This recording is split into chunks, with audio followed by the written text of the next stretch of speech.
All right, we're live. We're on. All right, Brandon Fisher. Woo!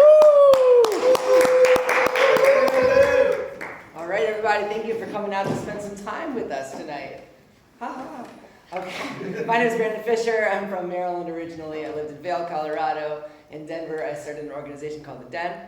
I've also been working on some ideas about the adventure mindset and helping people maximize their lives by seeing them as a series of adventures and connecting the dots. In Israel, I was at Aish for 2.5 years, and I had the podcast, the Living in Clarity Show podcast. Now it's called the Coach Ratner podcast.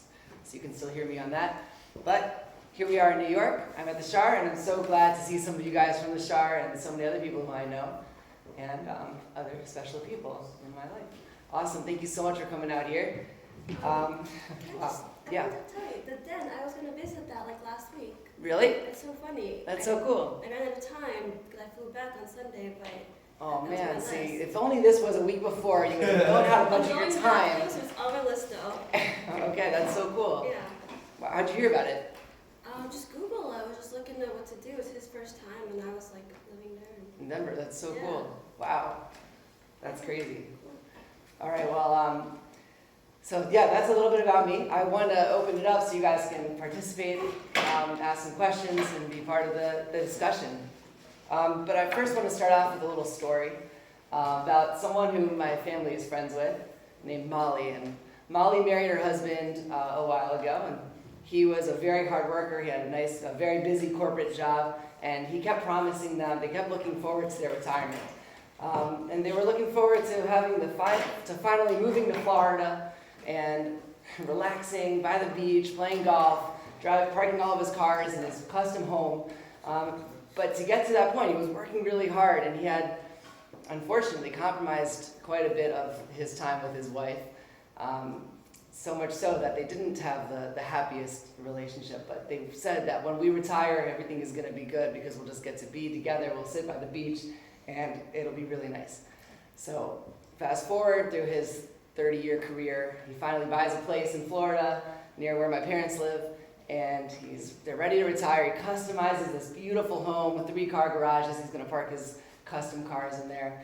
And unfortunately, 6 months before he's planning on moving in, he was diagnosed with a terminal brain cancer. And unfortunately, he retired early, obviously, and did pass away soon after moving into this dream home of theirs. And I think it's a very sad story. A story lived where you have dreams, you have goals, and unfortunately, they're for the future, and you didn't have a balance in your life. One of the most important things now is that we see the value of how you spend your time is what really builds your life. So I want to break time down and understand what it is that we're trying to value so much, and what we're really living for and how we live. So I like to start off everything by seeing life as a prism. A prism, obviously, it receives light on one side, processes the light by diffracting it, and then amplifying it through its array of colors in multiple ways, 7 colors. So we heard from Rabbi Neuberger, who's a rabbi in Far Rockaway, who said that time is the first creation, and time was created by God in order to be a prism and allowing us to discern events and the goodness that he's going to give us. So without time, obviously, with the first word of the Torah is in the beginning, which means that time was already created. So we see that time already existed. So I like to think of this as, I was explained to be a prism, and hopefully we can understand this prism. So to break it down, we all have passions, that's the input. Then we have a purpose, which is what we're amplifying it out to be. So I think that connecting with your passions, this is what you're interested in, what you love doing, what you're really good at. This is the fuel to get you towards something. What is it supposed to get you to? That's the purpose. That's the destination. So we got 2 of the 3 P's. You got the passion, the purpose, and then the process is the way we connect the 2. This is what we're doing and how we're spending our time. So one of my friends once told me when I was in Colorado that he once on his gravestone, he wanted to say, "Time well spent." And I was thinking about that, time well spent. It's such a simple thing. What a sweet thing to have on your tombstone. And okay, I guess I want that too. But then I thought about, what does that really mean? Like, obviously you're not going to say money well spent. No one would want that. But then I'm thinking, like, we always say time is money, but maybe there's a heckish. Maybe these are 2 connected concepts. time and money. Maybe time really is the currency of life. So this is what I want to propose to you guys tonight. I'm going to talk about how time really is a currency and how we can see it as that. And in doing so, we can value the way we spend our time. We can value the way we use our time. Then we're going to talk about moments and how really the goods of time that we're investing in, that we're buying in, is the moments, the way we're spending our days. Then we're going to talk about the end of time, ways of seeing the finish line, ways of seeing the deadlines, and we're going to try to come up with, we're going to explore to see whether there's a better way to visualize this in a way that's productive for us to maybe optimize our time a little bit better. And then we're going to get into some takeaways that you can take home and apply and hopefully see time in a more valuable way and also use your time in the most efficient way possible. I have a little activity if we get to it, so stay tuned, otherwise I'll give it to you as homework. So that's going to be what we're going over tonight. But I want to start off by explaining how is time like money. You know, money is a physical currency, time is kind of abstract. We don't know how much time we have, so it's the weirdest thing about time is a lot of us, we're all young here, and we're basically, hopefully, time millionaires. We have hopefully a lot of time ahead of us. We all should live to 120, say amen. And that's the goal. But we don't know how much time we really have, and we have to still value it accordingly.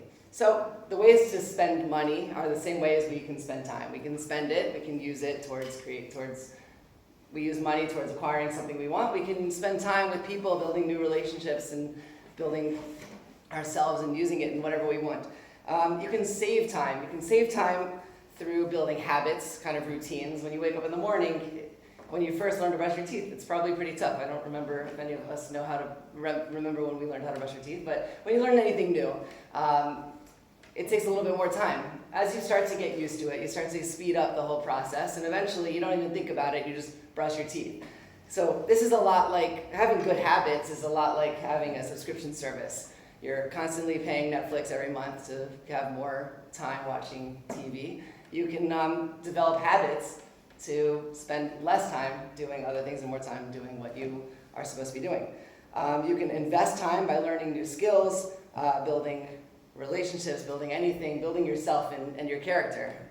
And you can waste time. Some of us might know a thing or two about wasting time a little bit, and we might even be guilty of wasting time once in a while, but it is still another way that we spend our time. So now I just want to talk about Kodak moments. Do we remember what Kodak moments are? Kodak moments, is this like dating us too much? Beyond my time. What? Beyond your time. So Kodak used to be the film company that, and they were known for creating these moments. So I studied hospitality in college, and if you guys know about vacations, you know that these are times in our lives that are filled with fun, with activities, and excitement. But when you think about like this Kodak moment, this featured highlight of your trip, it's really usually a posed picture where we're forced smiling in some beautiful scenic background. Nowadays, they're actually developing hotels in order to be more Instagrammable. So they actually have like a spot that they make sure is a beautiful spot. We want people to take pictures here. We want them to hashtag, and we want them to make sure that they let the whole world know that they were here and they had a good time because they've got good smiles on their faces. So, Beginning of the end. what? The beginning of the Beginning end. of the end, possibly. We have to just be careful that like those aren't the moments that we're living for. We're not living for the Instagram. We're not living to see other people's Instagrams for sure. We're trying to create those moments. And what happens when people go home from their vacations is that they're back into this reality of another routine. Hopefully that's a valuable routine. But what I've seen in hospitality is that sometimes people leave their brain at home, and all of a sudden what they used to always what they always used to be doing now, like making their beds and stuff, now it's up to us. If we're too late in making the beds, we ruined their vacation. And they'll come up to us and let us know that we at the front desk, who had nothing to do with housekeeping, ruined their vacation. That's just the way we are. And I think it's really important that we understand that that the moments that we're living have tremendous opportunity for value. And those are built by moments. At any one time, we can change what we're doing. We can choose to spend moments, and it's really funny. My wife is here right now, so thank you for coming. She wasn't planning on coming, so I'm really thankful that she's here. And she always makes fun of me because we had a job interview recently, and I said that I like to create meaningful moments, and she pointed out that I said that about 5 times in the interview, but but I believe that moments are so important. So I do want to talk about the value of moments. There's a whole book called The Value of Moments. And I never read the book, but the title taught me, I thought a lot about the title and I liked it. So what I came up with was that our whole life is built by the way we spend time. And the goal is to build momentum where that starts to get easier. We start to collect more and more experiences that we want to have and less of the moments that we are wasting or that we don't want to have. And that does come from momentum. It takes 28 days to build a habit. Roughly, there's several sources. It's between 28 and some say 45 days, but 28 is a nice clean number because it's right around the amount of days that is a Jewish month. So a cool activity that I would recommend to everybody is that they take on a new goal, a new skill that they want to start spending their moments on, and one moment at a time. You can start to build that habit into who you become, who you are. You can do this with trying to speak less lashon hara, less gossip. You can do this to going to the gym, trying to lift more weight, specific goals, but specific goals that you want to achieve. The first 14 days of the month are going to be very difficult because it's not the way that your nature is leading you to behave. And then the second half of the month hopefully would become a little bit easier, a little bit more of an autopilot-like thing. And by the end of that, hopefully you'll have yourself a new hobby. This is something that I used to do when I was living in the den. And it's amazing how quickly your growth can take place. You've got 12 months of the year. And one more thing I want to focus on and emphasize is that you can work on more than one thing at a time. We can work on a goal for your professional life. You can have a goal in your workplace. You can have a goal at the gym. You can have a goal in your relationships. Whatever it is, as long as you can only do one thing at a time, but you've got a lot of time in each day to take on new goals. Some of you might have heard this story before, but I feel like I should tell it anyway. Once upon a time, in a faraway forest, there was a big event that was going to happen. It was going to be a race. All of the forest friends came to see this race. There were the bunny, the grizzly bear, the deer. They were all so excited to see this big race take place. And the runners, a hare and a tortoise.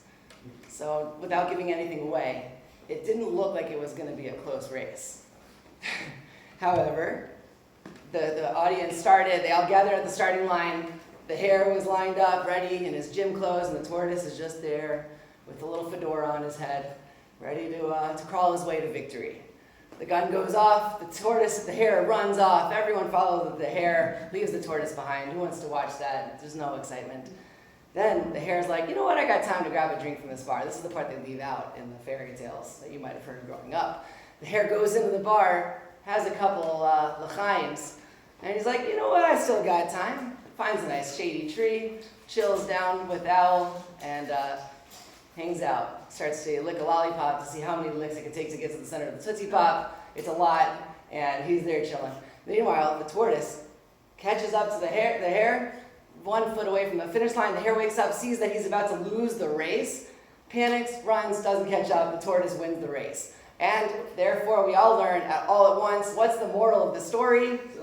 Slow and steady wins the race. But slow and steady really should not have won. This tortoise had no business winning that race. This was the hare's race to win. So I get it, there are some values to consistency, but there's a bigger value to not being lazy and not just, you have to finish what you start. So what I heard recently was that productivity isn't what you do in your 8-hour workday. It's how you spend each minute of each hour. So while you're being productive, be productive. While you're running the race, run the race. And of course, do a really good job doing it. And be consistent and be steady as well. But that tortoise should not have won the race. So now I want to take a look at the end, the finish lines, the deadlines. So a lot of us probably know your bosses might tell you deadlines. You might find out that you have deadlines for school. Their deadlines are just part of life. But I don't really like the word deadline, so I just want to propose and explore if there's 2 other options that I think would teach us the same lesson, but might be a little bit more productive in the way we visualize the use of our time. So we have deadlines. I think that when you see something as a deadline, like by this point in time, whether I'm completed or not, this has to be done. I have to hand in this assignment, whether I'm satisfied with it, whether I'm not. And if you're like me, you might have procrastinated your way through high school once in a while and may have had a couple last minute cramps and turned in some work that might not have been at the teacher's satisfaction. So personally, I developed a little bit of an aversion to deadlines, so I tried to come up with a better idea. So I saw finish lines, thought of the tortoise and the hare. I'm like, okay, finish lines mean that you'll get there when you get there. You turn in a great assignment, and hopefully that happens sooner than later. You can make it into a race, but also, again, that's still lacking one key thing, which is a time when you have to turn in your assignment, a time when the work has to be completed. So I looked at one more thing. I looked at launch pads. So Elon Musk has been in the news recently for his rocket that exploded a few days ago, which I'm sure is what you guys were all thinking when I said that. And so it was his third or fourth rocket that exploded. A few years ago, I saw one of his rockets actually explode when I was in Florida. And it was crazy. You saw the whole rocket go up. Because where we are, we're in the Space Coast, you're up in North Florida, and you can see the rocket, you see the trail, and you're just watching it. I think it was the big rocket at the time. And then it just went, it literally exploded. And we're just watching it happen, and that doesn't look right. Something's wrong there. And we're thinking, oh my gosh, someone's gonna be fired. We didn't really care about SpaceX that much, but I can imagine, can you imagine what's going on in the command center?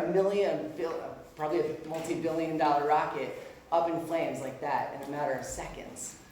And Elon Musk says, okay, yeah, there was a problem with the fuse gauge. We'll fix that for next time. And we move on. And he says there's no failures. The same thing happened to Boeing's rocket, and Boeing's reaction was, we can't do this. We took another few years before they could even say, you know what, we've lost our contract with the NASA, we're no longer in the space race, we can't do this. This isn't for us. They just canceled, they quit, this whole thing's not working, they scrapped it. So what's the difference between Elon Musk's mindset and SpaceX? We try again, and Boeing's mindset, well, we spent so much time and it didn't work, so I guess we can't do this, we quit, we're done. And I think that the difference is that Elon Musk isn't afraid to admit his misses and pivot. He uses his time in a way that when it's time for launch, it's gonna be an experiment. Hopefully it'll work. We did all of our work, and this is really what most of our life is like. We do all of the work. We get to the launch pad, we say, this is what we have, this is the best we've got. I hope it's good enough, and let's see if it works. And he's always pushing the envelope just a little bit, so there's a little bit of question marks, so that he can see what's gonna work, what's gonna not. And because of that, he's built the most effective rocket launch system, I guess, that NASA's ever seen and ever utilized. So it's all because he's able to pivot, and he learns slowly, but he learns from every one of his mistakes.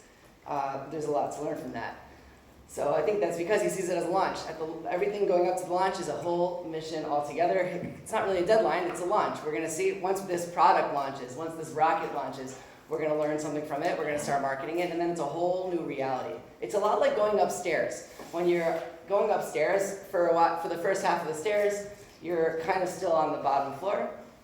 And then when you get halfway through, you start to see what the new floor is gonna look like, and you got a whole new floor to discover. And all of a sudden, your whole reality is a little bit different. It's a little bit of a simple way to think about it, but this is what most of our life is like, going upstairs, discovering that whole floor, maximizing our potential there, and then getting to the next one. A way to visualize it for you, Mike, is when you're at the gym. Let's say your goal is to raise 30 pounds, and then you start to be able to do it. You can lift 30 pounds now, and then what's the new goal? You just stay there, go back to 25, 35, and go up to 35. Yeah. Mike was my personal trainer when we were in Israel together. Yeah, start to lift more weight. And then all of a sudden, that 30 pounds, you go back there, that's like a warm-up set or a cool-down set. But you can now do the 35 pounds. Your whole reality is expanded, and you're able to do so much more. And that's a launch pad. It's not a deadline. You have to raise 30 pounds by the end of this month, or else what? You don't go to the gym anymore. And you can achieve it. The goal is, I want to be able to raise 30 pounds. I'm going to do whatever I can to raise that 30 pounds. And once I'm able to do that, I'm going to raise 35 pounds. I'm launching to the next level. Yeah. What about real deadlines where if you don't get it turned in, you're fired? I just think you should see the deadlines as launchpad. You still have the deadline. This launch is going to happen at that date. But I need to also make sure that everything is in order to get to that point. Because you're right, you do have deadlines in life. You have timelines that need to be met. This is the same way that they see it when they have a rocket launch.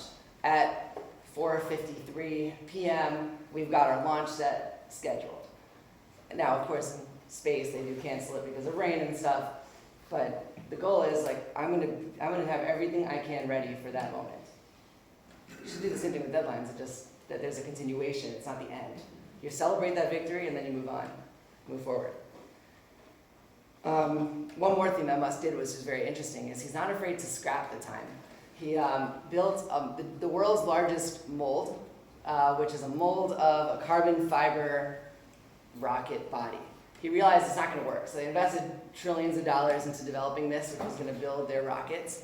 And in the end of the day, they realized that this is just not an efficient thing. It's not going to work. It won't be able to get to space. So instead of trying, can we make it work? Can we make it work? He's like, we're going to lose time. We're going to lose time if we continue to try to make this work. We're going to lose more money. So instead, he scrapped the whole thing. The whole thing lies in ruins in Texas somewhere. And he moved on.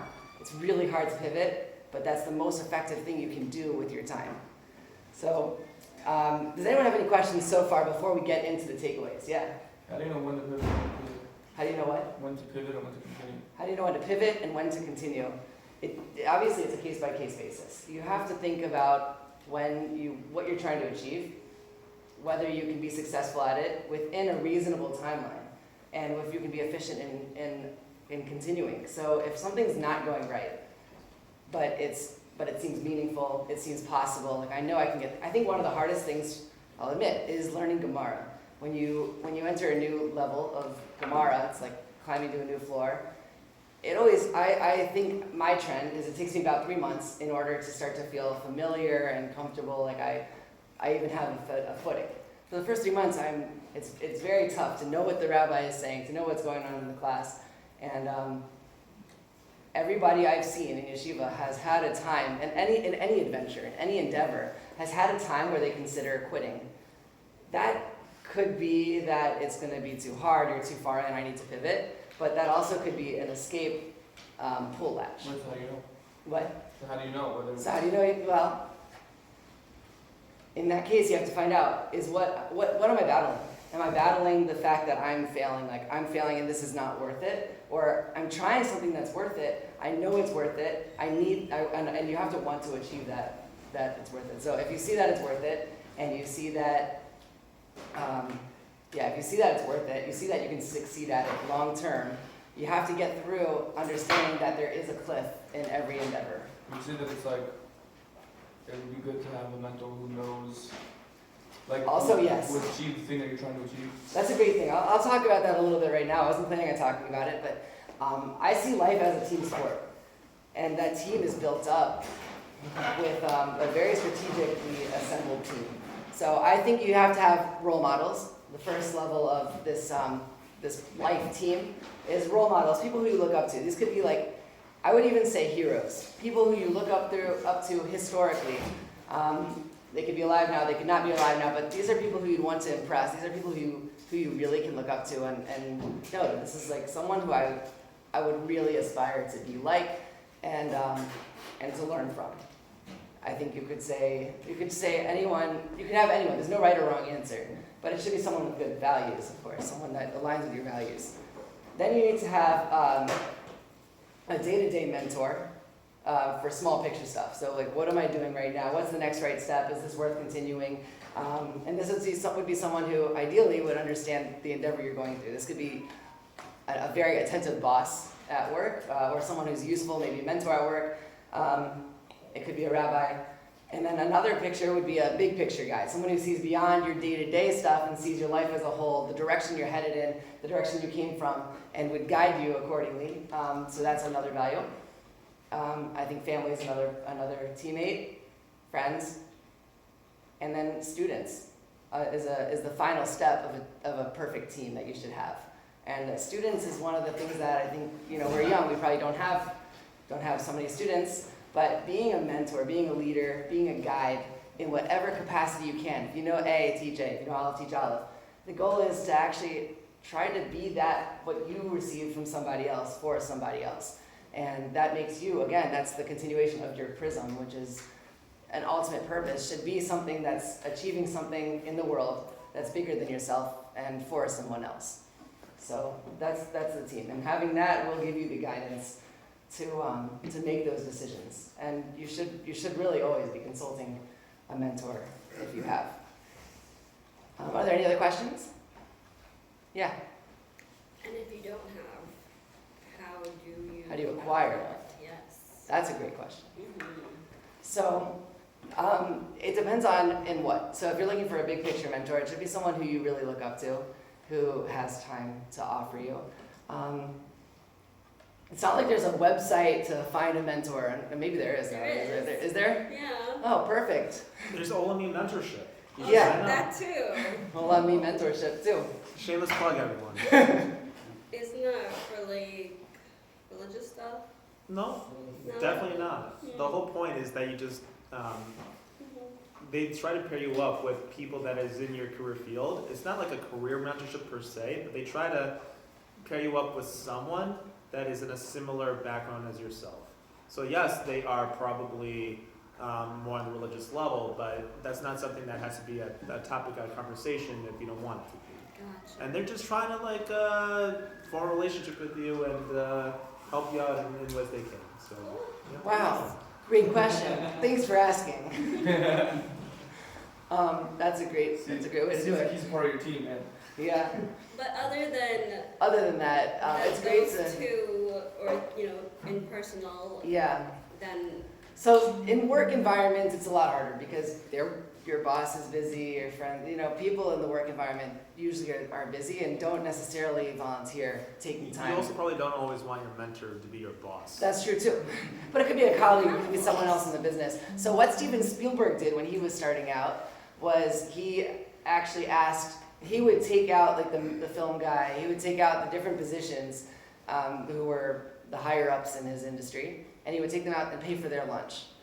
And that's a great way to do it. I did that when I was living in the hotel, or working for the hotel. I took out a bunch of the supervisors, and then once they saw that you're interested in them, they started to really give me their time. And they're probably not going to make you pay for it anyway at the end of the day. Yeah. So you mentioned work-life balance in the beginning, right? So I just wanted to ask you, what would you consider an ideal work-life balance? Maybe it changes, but like, how much of your time percentage-wise to work, Amazing. ideally? It's a really hard question to answer because it is a case-by-case basis, right? There are, depending on what you do, I'm thinking of, the first way I'll answer that question is by saying that it's not cool to be busy. It's not, you see it, we look up to people who always appear to be doing something else. They're running around, the guy's always on the phone, he has no time for anybody.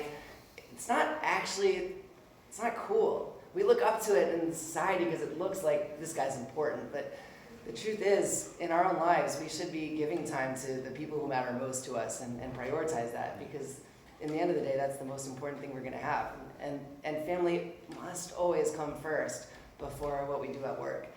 So I look at some of the Gedolim, some of the big rabbis, some of the big leaders of the Jewish world right now. And Rabbi Berkowitz from Aish, for example, sleeps maybe 3 hours a night. During the rest of his time, he is maximizing every bit of that time, speaking to rabbis, speaking to his students, and you get 5 minutes with him, like once a month if you're at Aish, or 3 minutes if you're at his yeshiva. That seems like nothing, but those 3 minutes, he's like looking at you, and there's no one else in the world that matters besides you. So he's made those 3 minutes to be extremely valuable. And I'm sure he gives his wife a considerable amount of time as well. So it's really about when you're doing something, when you're spending time with your family, you're spending the time with your family. I don't know if that really, I hope that answers the question. If you have a follow-up, I'm happy to. Just a follow-up point. Yeah. He actually took over when I was in Aish. He took over for. Oh, you were there at that time? Yeah, when he stepped in, so. Yeah. Oh, cool. Definitely. When did you leave? 2019, in the middle of 2019, so. Cool, okay. I came in 2020. Yeah, just missed it. Just missed it. Yeah. First, I just want to get clarity on your point. So your idea was, so you should look up someone who's like busy with their work, but you should strive to be someone who, obviously, you work, but you prioritize family, and that's something. You should be busy with family. You should definitely be busy with family and building those moments. At least the most important thing is that the work stays at work. When I'm at work, like I said about what efficiency is that for the time I'm at work and I'm all in at work. I'm not daydreaming about the challenges that I have anywhere else. But when I'm at home, the same thing applies. My phone stayed at work, 9 to 5, 5 o'clock happens, I'm off the clock. This is my family time. I'm back on the clock with my family. And doing that is gonna really give you that balance, yeah. For sure. So that's amazing.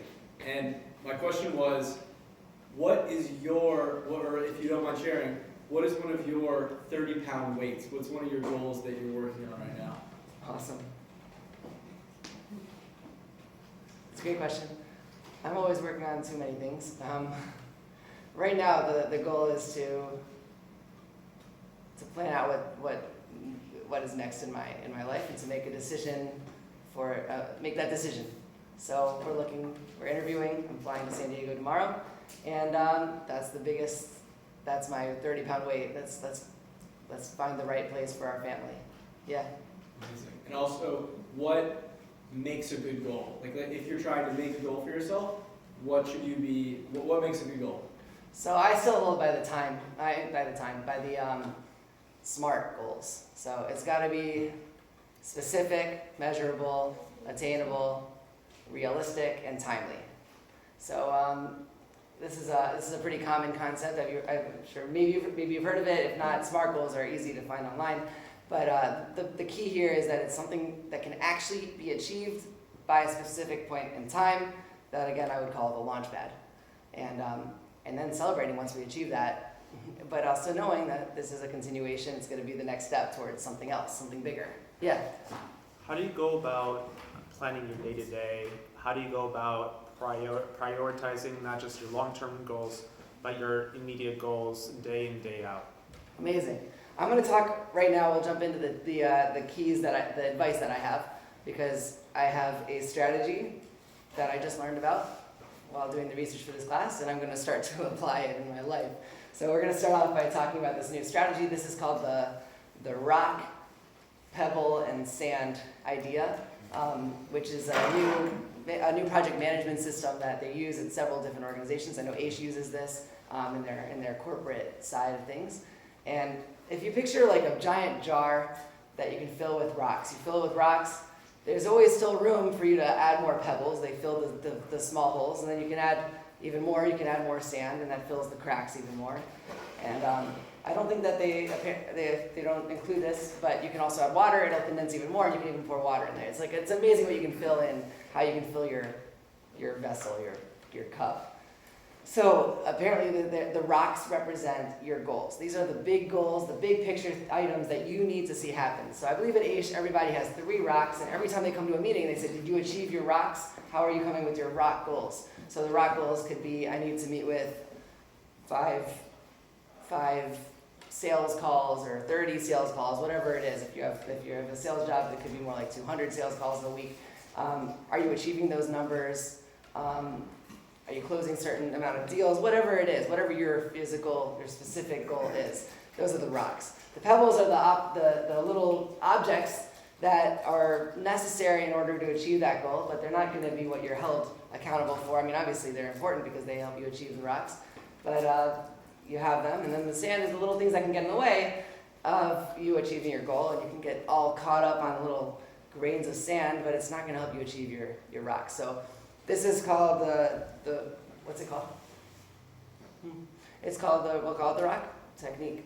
And I know there's a special name for it, but we'll call it the rock technique, yeah? And the water? The water? Oh yeah. I didn't think about what the water meant because they don't include that as far as I learned. But if we were gonna make it up, what do you think it could be? Let's think about it here. Didn't have an idea. The water always represents just water really carries you downstream. Water could be comfort. Water really can, you could easily go from being a rock and being firm and sturdy and achieving goals to just being a leaf floating by the river. It's the Red Bull to drive you through the day.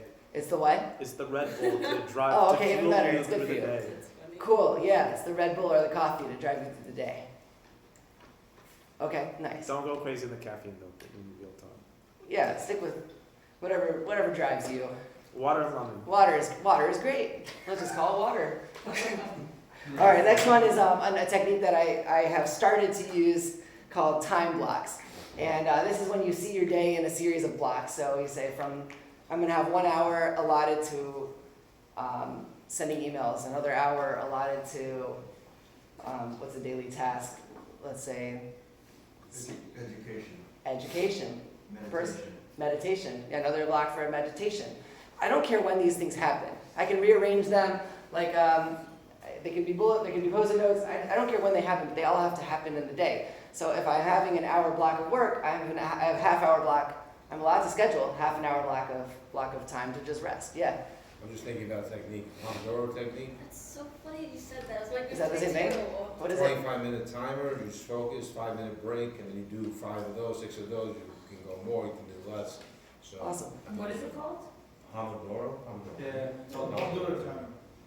Pomodoro timer. Wow. it's basically like 20, it's basically, it could be 25 to 5, but it's like a ratio of like focus time to break and just repeat that cycle over and over again. I love that. It's supposed to help you with like you said, like quality focus. Keeping the phone in your pocket. Yeah, during that time you are committed to the work, knowing that you have that reward 5 minutes in the end of the day. Exactly. That's great. Pomodoro, Yeah, Italian for tomato. yeah.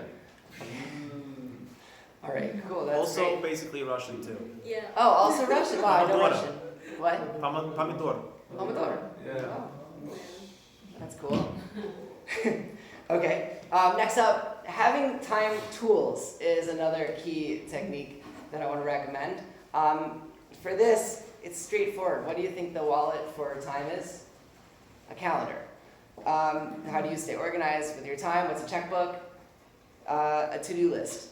And then one more thing I would suggest would be a journal to process and give yourself the time each day to process and to put things in order, put your thoughts in order, put your ideas in order. This is my journal, and I have 5 years worth of conceptual thought here. And this is like the most important one, not the most important thing I own, but it's one of the most important things that I do own, and I use it, and I should be using it a lot more, and I want to. And I would recommend that we all use that as a tool. And the reason it helps with maximizing time is because it helps you like process as with whatever you experience throughout the day, whatever you experience. And it doesn't have to be writing in lines. I have a sketchbook, so I can just draw whatever is on my mind without limits. Journal's great. What? I could definitely a good journal's great. Highly recommend a good journal. I also highly recommend erasable pens by Friction. Yeah. Sponsored by. So Yeah. How does journaling help you? With me, my mind, I have ADD, and my mind is constantly Everywhere? Yeah. everywhere. That's what you're talking about, say. Yeah, my mind is everywhere. My mind is thinking about everything, and therefore, like, I can have an idea, and it's very interesting, because ADD doesn't mean that my mind is just, like, constantly thinking of incomplete thoughts. It just means that I've got complete thoughts going on at the same time.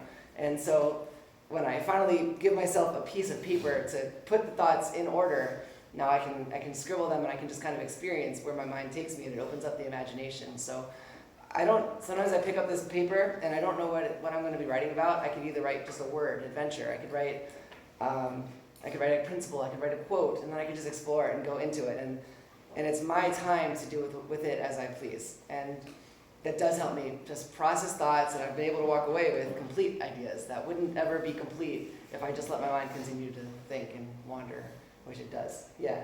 I've also been journaling for a couple of years, and I would say that it also helps with, if you ever feel like there's just like a billion thoughts in your head all at the same time, and you just feel like you can't really think because you just want to keep track of everything, it really helps to just get it all out, and then now you don't have to keep it in your head because it's on paper, and then you have more space in your head.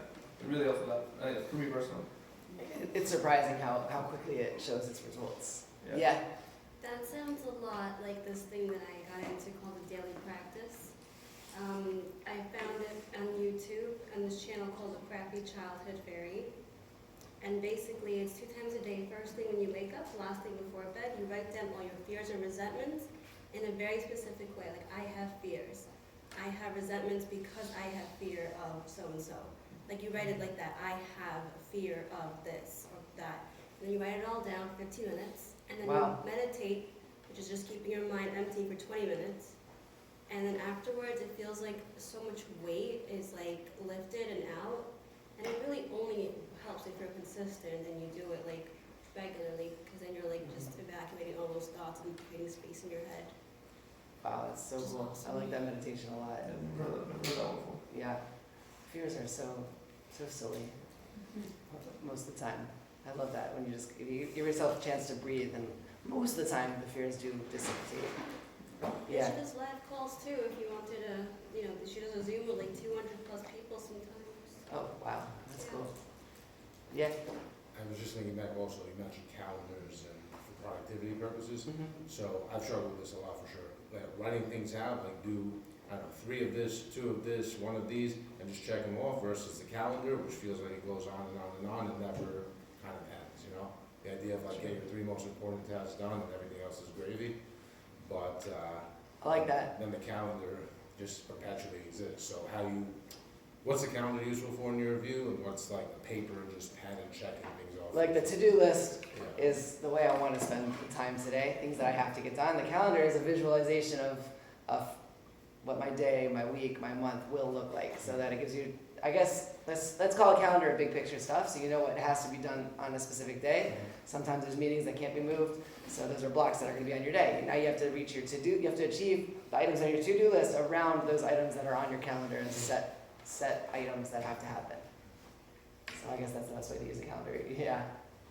So, I'm gonna present you with the situation, and I'll show you how you respond to this. So you're talking to your manager or somebody who wants something from you, and they tell you, we need you to complete this task. And you ask for a deadline, they don't give you a deadline. How do you approach a situation like that? How do you structure a deadline, an artificial deadline for yourself, because you know they're expecting it, but they're like, just get it done, and they don't tell you how soon. Great question. So something that needs to be done that without a deadline, without a timeline, so we'll call it a timeline, without a timeline, might not ever get done until last minute. Okay, now it's really time. There's an application that I have to turn in, and I have 2 weeks to do it. So am I going to do it now, or am I going to wait a little bit longer? And I think that's something that I've definitely been guilty of. And that's where the accountability comes. You put that on the to-do list as a priority, and maybe there's a way to create a to-do list with priorities. And you write down, this has to be done. My boss didn't tell me when it's done. And then again, seeing it as a launch pad, seeing it as like, I can make it done, I can get it done with the most efficiency by this point in time. This is a calculated time that I have chosen. They didn't tell me when it's due.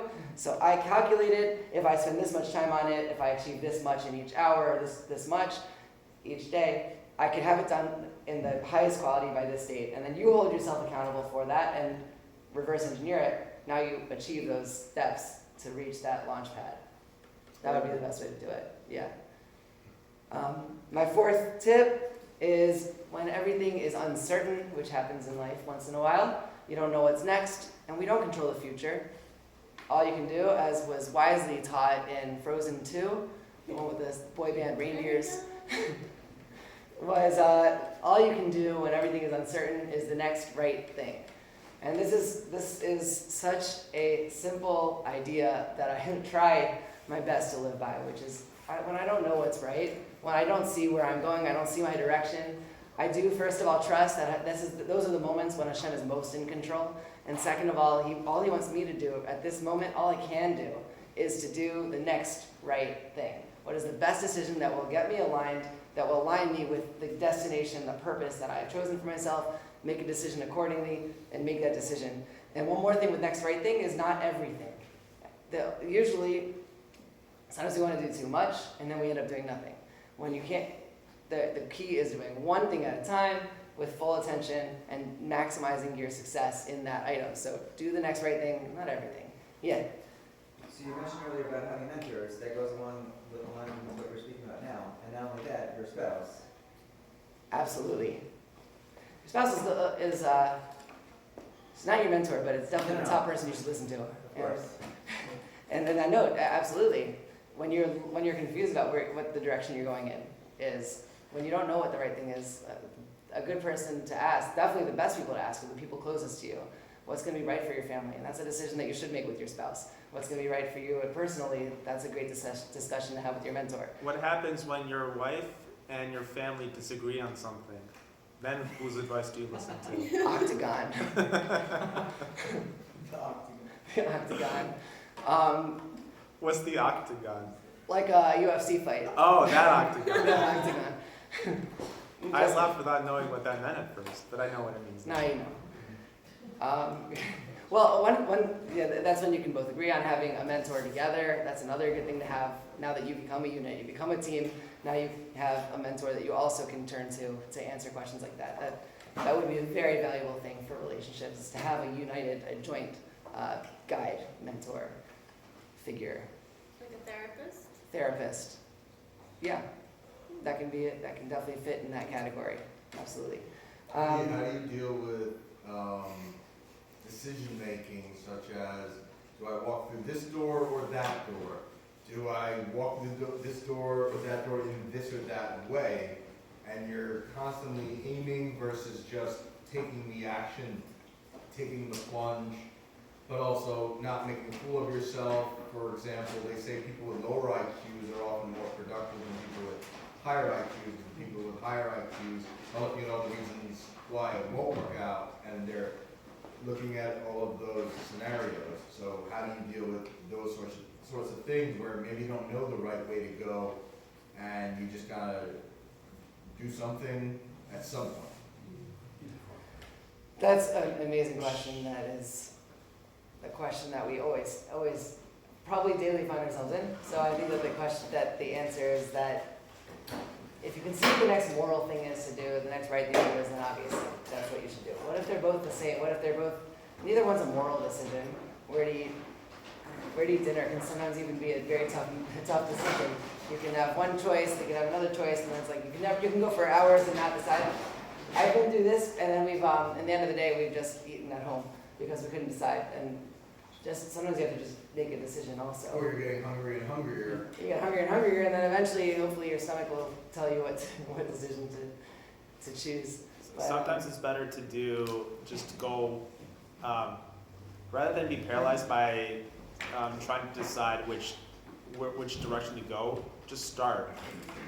yeah. It might not be the perfect start. It might be perhaps not the best decision. And I'm not saying like go down a bad decision, but like oftentimes when we're feeling when we're procrastinating, it's because we're overanalyzing, right? Mhm. And it's just, and we're looking too far ahead.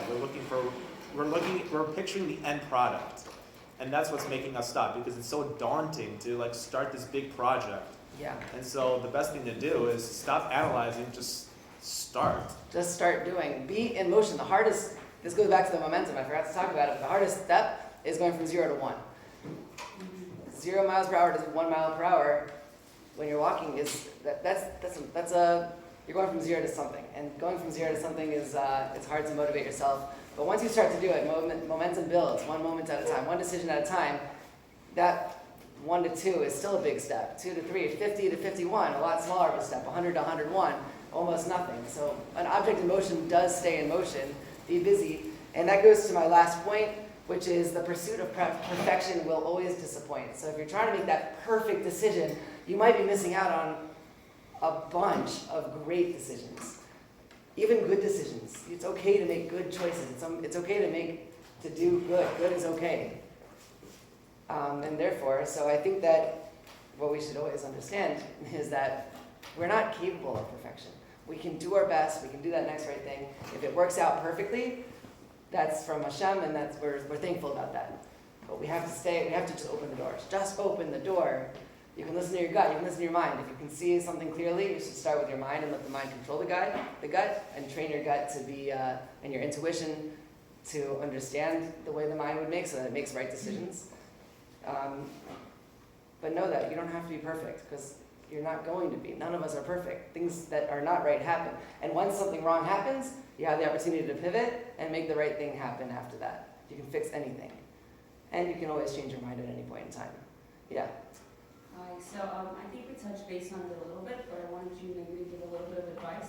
So we're living in this like hustle culture, which you said people are always, I guess, admiring the ones that are like working a lot, and I find myself doing that, and I'm prioritizing work over family and personal life.